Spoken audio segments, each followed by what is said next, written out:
some smart people decided to actually crunch the numbers and determine how much the Bush tax cuts for the top 5% has cost us. So the top 5%, that would mean that for people making $176,000 a year and up, and these numbers are brought to you by Citizens for Tax Justice, the Joint Committee on Taxation, and the Congressional Budget Office. And if you want to see more of these numbers, I'm going to give you only a couple here, but if you'd like to see the rest of them, you can go to costoftaxcuts.com. So the cost to the U.S. Treasury from tax cuts for the wealthiest 5%, well, the first decade of the Bush tax cuts, which was from 2001 to 2010, that only cost us $955 billion in revenue.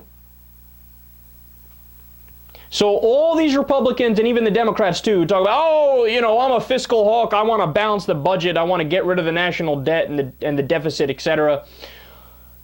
If they actually had any interest in doing that, they wouldn't have passed the Bush tax cuts. Now, I know the way the theory works. The theory from the Republicans and from George W. Bush was, well, look, if you lower the tax rates on the rich people, you unleash the beast and you actually increase government revenue because the economy explodes so quickly and, you know, puppies start raining from the sky and there's rainbows and everybody's singing Kumbaya and holding hands. Well, it turns out that didn't happen, and it's never happened in history. Trickle-down economics is just an utter joke.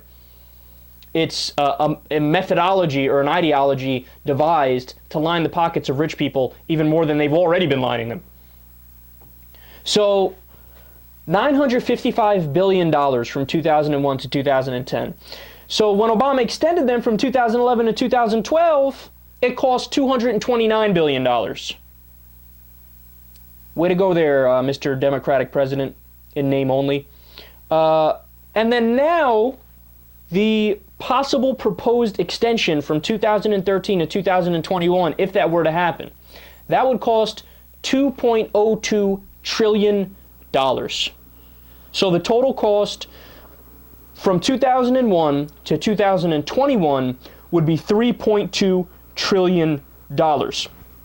Now, people on the right wing always talk about how, oh, I'm a fiscal hawk, I'm a deficit hawk, and that's all I care about, that's my main thing.